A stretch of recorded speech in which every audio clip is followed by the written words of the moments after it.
Bonjour tout le monde. Bon, comme vous le voyez, le 8000 est revenu avec la charrue. J'ai fini de labourer le site le plus loin. Petit ennui sur un socle, une pointe en finissant la parcelle.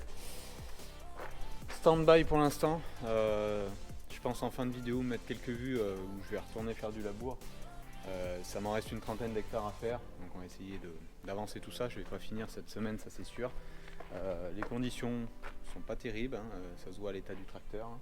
Mais j'ai préféré labourer sur des conditions un peu humides et profiter de la vague sans pluie et avec un petit peu de gel pour faire dégrader ce labour. Donc là on a toujours des gouttes ce matin, on est jeudi, mais cet après-midi je vais m'occuper de ce que vous voyez là, la bâche. Qu'est-ce que je vais faire? Changer la bâche de la serre de mon phyto.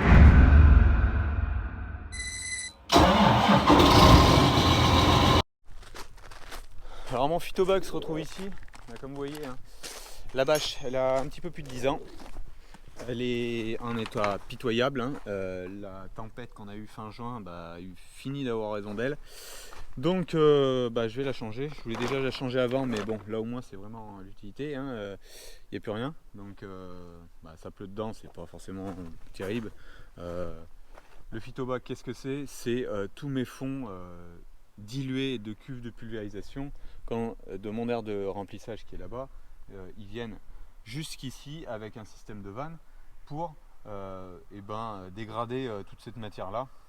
Donc je le vide une fréquence de 3-4 ans. Je le mélange, là ça serait temps d'y faire, hein, de toute façon, de remettre de la paille, remettre un petit peu de terre, mélanger tout ça. Mais faut pas que ça pleuve dedans, l'idéal, hein, c'est qu'il y ait suffisamment d'eau qui vienne par les fonds de cuve. Au pire, des fois je laisse ouvert quand on a quelques précipitations pour que ça vienne humidifier tout ça. Mais là ça humidifie beaucoup étant donné qu'on a eu une année ultra pluvieuse et qu'il est ouvert dessus. Donc là je vais finir de couper tous les bouts de bâche qui traînent, ouvrir une petite tranchée à la main sur le côté de part et d'autre, et puis on va reposer la nouvelle bâche. Donc là c'était de la bâche jaune, je vais remettre de la vraie bâche de serre, donc je pense au moins avoir la même durée, c'est-à-dire une dizaine d'années. On verra tout ça. Allez, ça c'était une installation que j'avais fait à pas cher, avec des vieux tubes de serre, c'est pas l'idéal, mais au moins on va remettre tout ça propre, ça sera déjà un petit peu mieux. Allez, on se met au boulot.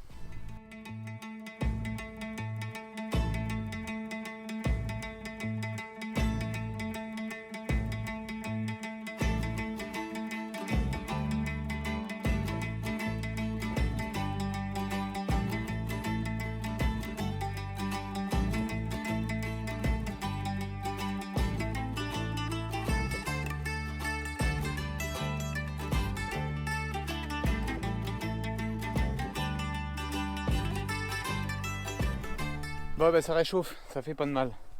Donc voilà, en gros ce que je voulais, c'est dégager une épaisseur à peu près de parpaing, comme vous voyez au bord, hein. L'avantage c'est que j'avais mis quelques fèves. On vient de passer l'épiphanie pourtant, mais là il y en avait une grosse. Et celle-là elle m'a occupé. Il fallait la sortir, elle était bien coincée dessous entre la fouille et le muret. Bon, mais c'est sorti au moins, comme ça on pourra replacer la bâche. Et je la remettais dedans. Au moins comme ça tient vraiment la bâche. Donc je vais finir de nettoyer un peu plus propre à mon fond de tranchée ici, pour ensuite foutre ma bâche bien au fond, faire pareil de l'autre côté, et après je coupe ma bâche en dimension avec un débordement d'à peu près 1 mètre, comme vous voyez là, que je viens couper et repasser dessous et rattacher avec des ficelles propres de chaque côté là, de part et d'autre, comme ça la tient bien. Et de toute façon le vent peut communiquer dessous, sauf s'il y a vraiment qu'elle est trop vieille et puis qu'il y a un orage vraiment ultra violent. Là il n'y a pas que l'orage, il y avait vraiment l'âge qui a fait qu'elle a fini de lâcher. Voilà, allez, je finis tout ça. Bon, et voilà, comme vous voyez sur le timelapse, donc j'ai dégagé toute cette partie là. Là elle n'était pas enterrée profond et puis il y avait du sable, donc forcément c'est beaucoup plus simple que là de la terre, surtout qu'elle colle tout petit peu en ce moment. Donc la terre et puis les cailloux là. Donc ça c'est dégagé. Maintenant je vais couper tout le liseré au cutter propre pour dégager toute l'ancienne bâche et puis on va mettre en place la nouvelle.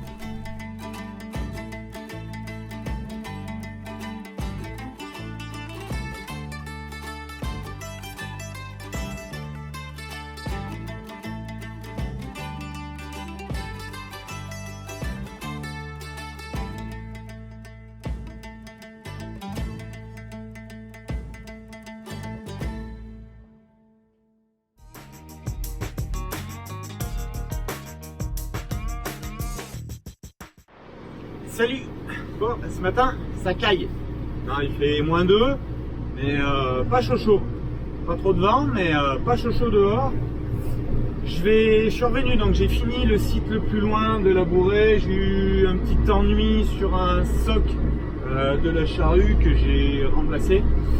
Une racine de chêne en finissant la parcelle, bon, qui courait un peu par terre, et je me doutais, je suis passé doucement, 4-5 km/h, sauf que ça a attrapé la pointe, ça m'a cassé le boulon de sécurité, mais je pensais qu'il n'y avait que le boulon de sécurité. En final, ça m'a pété la pointe et ça m'a pété le soc qui a fait perdre la pointe en même temps.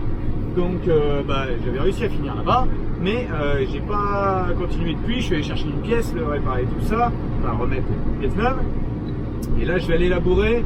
Finir le site principal, là ça me reste une petite parcelle de 3 hectares, l'occasion de vous faire quelques prises de vue, vous expliquer, vous montrer un peu le labour que ça peut faire, sans doute pas si mal malgré qu'on est sur des conditions fraîches. Mais pourquoi je veux labourer maintenant et que j'ai pas labouré trop avant? Déjà, la priorité c'était de finir de semer les blés. Deuxièmement, je voulais pas labourer, sachant que ils annonçaient quand même des précipitations derrière, et tomber des 50-60 mm sur un labour frais, c'est pas terrible. Et parce que là ce qui me restait c'est plutôt les terrains compliqués, donc je préfère le faire maintenant qu'on est sur une vague sans pluie. Hier matin ça fait 1 mm de bruine, mais ça passe, et là on n'a vraiment pas de précipitation à 10 jours sauf vraiment bricolage, et on a du gel un petit peu, donc ce qui va faire travailler, évoluer les labours. Comme je vous avais déjà présenté, si on a un labour qui est un peu cru, un peu grossier, le fait qu'il gèle avec l'humidité, les mottes s'éclatent et ça donne un rendu plutôt pas trop mal. Là d'ailleurs où on va être, je pourrais vous montrer un labour qui a été fait il y a 2 mois, qui a quand même déjà pas mal évolué. En face il y a des semis de blé, les tout premiers que j'ai semés derrière maïs, c'est plutôt pas vilain en termes de régularité de levée. Allez, on est parti, je vous montre un petit peu tout ça.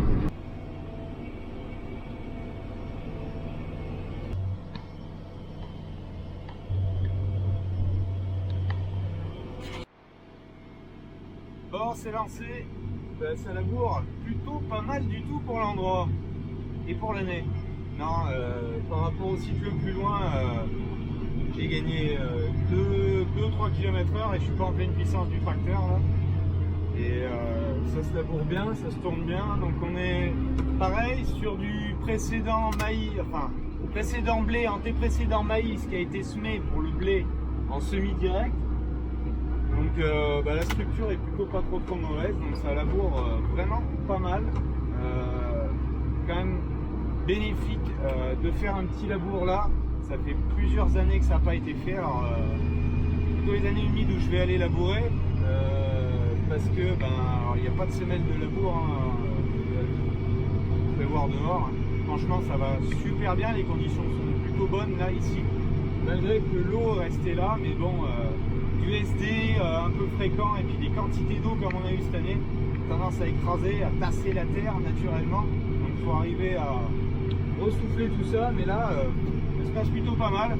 Ça c'est une parcelle qui va aller en maïs ou en tournesol, je suis encore un peu indécis, donc je vais voir. Ça sera, je pense, plutôt un tournesol, parce que là pour le coup ça a tourné depuis plusieurs années, et puis surtout depuis l'arrêt des betteraves, où ça tournait maïs blé. Donc là je vais mettre colza ici, je suis pas trop fan. Un tournesol ça pourrait casser la rotation, et il y a une profondeur de terre qui fait que ça peut emmener des tournesols avec des rendements tout à fait comptables. Bon, après l'autre point du tournesol, faut pas se le cacher cette année. J'ai une sole de tournesol qui va pas être si énorme que ça par rapport à d'habitude, mais je mets du tournesol aussi un petit peu plus sur certains endroits, surtout les terres de fond qui étaient très demandeuses en azote pour mettre un maïs, et j'ai tourné assez fréquemment en maïs ces dernières années. Donc pour réduire la charge, étant donné les cours de l'azote, même si ça a tendance d'être un peu sur la vague à vouloir réfléchir, croisons les doigts, ça serait pas mal, mais je vais quand même mettre du tournesol. D'un point de vue rotation, d'un point de vue charge opérationnelle sur la culture aussi, ça peut que être plutôt pas mal. Et aussi un peu la facilité, encore que cette année c'était pas le cas, d'une récolte un petit peu plus aisée dans ces terres de fond, un petit peu plus tôt en saison que le maïs, qui a tendance à être entre 15 jours et 1 mois plus tard, à se décaler plus sur octobre, alors que le tournesol, normalement au 1er octobre, on a à peu près fini les moissons.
Bon allez, ça s'avance tranquillement, mais plutôt pas mal. J'ai mis quelques images au drone du labour.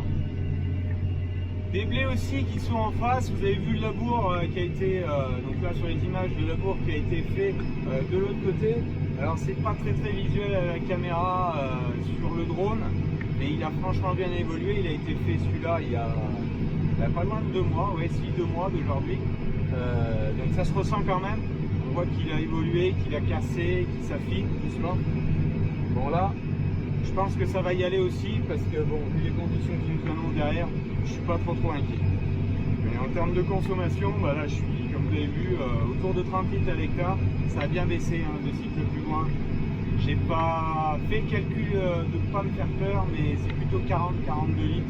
Et impensable de faire toute autre intervention de passage dedans. On aurait eu la même consommation et un travail pas convenable comme j'aurais voulu, parce que les dents auraient taillé comme dans une motte de beurre. Si d'aventure, même si c'est pas le cas, il venait à faire de l'eau, ça aurait été une éponge derrière et on n'aurait pas pu travailler ce sol convenablement. Donc, puis bon, il faut aussi trouver le créneau en termes de débit de chantier. Un passage labour, même si je vais pas très vite, je fais quand même 1 hectare à l'heure en 5 corps. Et au chisel en 3 mètres, j'aurais fait oui 2 hectares et demi, sauf qu'il aurait fallu passer 2 fois. Donc l'équivalent ça aurait été pareil. Et je garde aussi l'avantage de pouvoir enfouir un peu, redésherber mécaniquement, parce que j'avais délevé de repousses de céréales, mais aussi de vulpin. Au moins ça permet de faire table rase de tout ça. Ouais, mais voilà, travail fini. Comme on voit, hein, le labour est plein. On voit bien en fait chaque passage aller-retour de la parcelle. Bon, c'était pas une grosse parcelle, mais ça s'est plutôt pas mal arrangé. Pas trop mécontent. Comme je dis, c'était là, toute cette partie-là où il y avait de l'eau qui est restée. À chaque fois que ça déborde de l'autoroute, ça passe au travers du blé qui est derrière la haie. Ça vient courir là et se rejeter dans le ruisseau juste à côté de moi là. Bon, ça c'est fait. Place au chantier suivant. Allez, je vais essayer de mettre, c'est que le vent s'est élevé un peu hier, mais là le vent est encore relevé. Essayer de mettre cette bâche sur le phytobac. On va voir tout ça.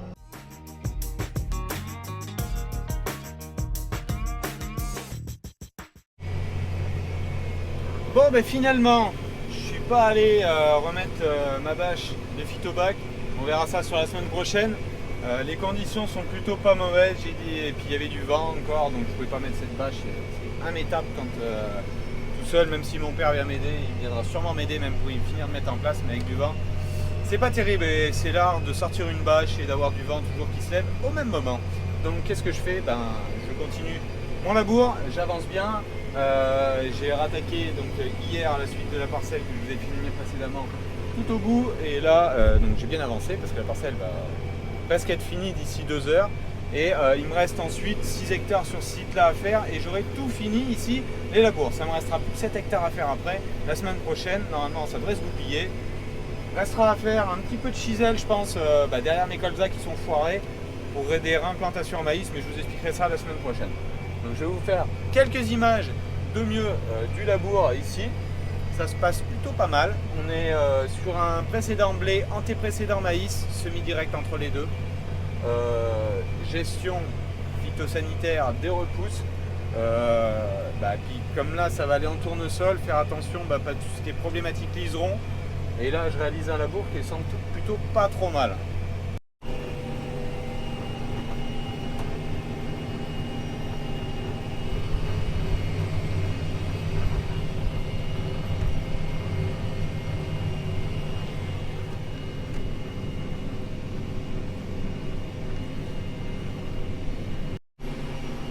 Alors oui, certains vont être scandalisés par la vitesse de labour. On est dans une terre qui use très peu, avec pas de cailloux en surface, donc pas de risque réel pour la charrue.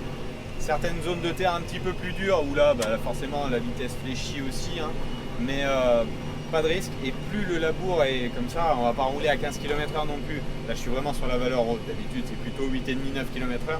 Mais le fait d'avoir un labour projeté qui s'écrase bien et reste bien plan, ça c'est vraiment ce qu'il nous faut chez nous.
Allez, je vous avais vu quelques images du labour. Alors, pour certains, ça va paraître comme toujours trop grossier, mais bon, on est dans de l'argile.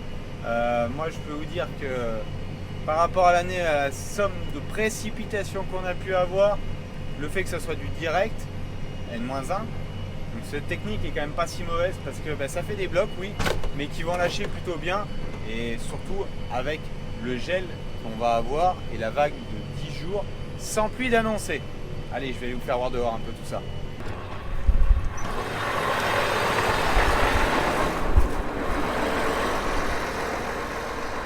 Bon, frisqué toujours.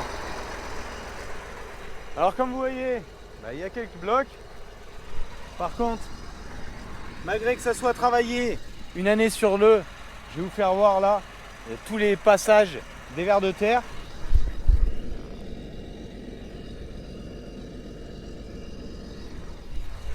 Absolument pas de crainte vis-à-vis d'une semelle de labour, hein, malgré que ça fasse des blocs. Et vous voyez les spécimens qui sont bien là. Donc comme quoi, là c'est des parcelles que je conduis avec du travail du sol une année sur deux en semi-direct. Ça se passe super bien. Mais le problème, là on voit c'est tirant par plaque selon les veines de terre, les veines plus argileuses. Tout ce qui est le haut, là je suis descendu volontairement dans le plus compliqué. Tout ce qui est en haut c'est plus argileux-limoneux, c'est plus simple. Tout ce qui est en bas c'est beaucoup plus argileux en pourcentage d'argile. Et ça a tendance à se tasser naturellement. Donc il faut pouvoir l'ouvrir de temps en temps. Et même un couvert ne le fait pas. Le test a déjà été fait. C'est pas la plus mauvaise méthode de le faire comme ça chez nous. Allez, je vais reprendre un peu tout ça. Et là vous devez écouter que c'est un petit peu plus dur pour le tracteur. Hein. Bon, je monte quand même, il y a la montée, le fait que la terre est plus raide. Je monte quand même à 7 km/h bon poids. Et après il y a des moments où je suis jusqu'à 10. Je freine à 10. Bon.